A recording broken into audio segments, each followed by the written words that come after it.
I'm Dr. Bill Osmondson. I'm a general and cosmetic dentist and have been a dentist for 30 years. Before that, I received a master's in public health in nutrition and health education. For the first 25 years of practice, I promoted water fluoridation aggressively. I thought I saw the benefits. It wasn't until I actually looked at the information myself and sat down and looked at the different government agencies and the different reports and the studies that I began to realize that fluoridation was a problem.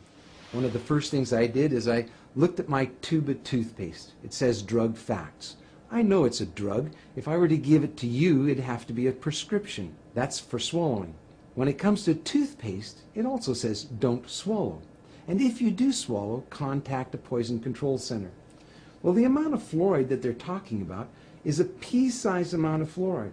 You probably don't see that in advertisements, a pea-sized amount of fluorides. Usually when I see an advertisement, it looks more like a Dairy Queen ice cream cone. That amount is a 1/4 milligram of fluoride. Well, that's the same amount of fluoride as what we find in 8 ounces of water. 1/4 milligram of fluoride, 1/4 milligram of fluoride. Don't swallow. If you do, call the Poison Control Center. One of the things that concerns me is water fluoridation for infants. The American Dental Association and Center for Disease Control recommend that infants not receive water for drinking nor for making their formula. It's 250 times more concentrated in fluoride than mother's milk. We shouldn't fluoridate water and harm our most vulnerable. The next thing I looked at was dental fluorosis. These are the white and brown spots on the teeth. The only thing that causes dental fluorosis is fluoride. Too much fluoride ingested, usually during the developing years, birth to about 8 years of age. When I see people coming in to have treatment for dental fluorosis, I mention to them that they have had too much fluoride. And this is an indication that the rest of their body has probably had too much fluoride also, their bones and in the rest of their organs. Damage from dental fluorosis is not disputed.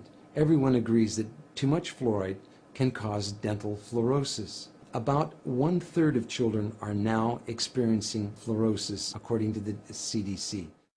The next thing I wanted to look at was benefits. What are the benefits of it? I've heard reports of 20 to 40%, 60%, 80% tooth reduction with water fluoridation. So what is the benefit of water fluoridation? And I had a close look at several factors. One, comparing different countries of the world, we can see that no matter what we do on fluoridation, whether the country fluoridates or no fluoride at all, decay is reduced the same amount in all countries. We can compare states in the United States. We can see on a graph that as they're plotted in order of increased amount of fluoridation in the state, fluoridation doesn't make any difference. We have the same amount of good health in the states regardless of their fluoridation. Same thing for counties and other locations. That was disturbing to me. If there's no benefit, well, why are we fluoridating?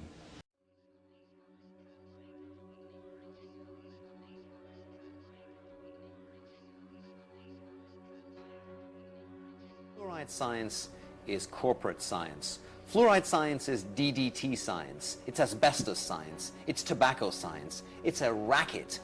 In July of 2004, Christopher Bryson sat down and discussed the findings of his new book, The Fluoride Deception, with Paul Connett of the Fluoride Action Network. The Fluoride Deception was published by 7 Stories Press in May of 2004. The book is based on nearly 10 years of research by Bryson, an award-winning journalist and former producer at the BBC. In this interview, we asked Bryson to introduce us to some of the important individuals and institutions which have played a role in shaping public policy on the toxicity of fluoride and the purported safety of the controversial water fluoridation program. Give him a call.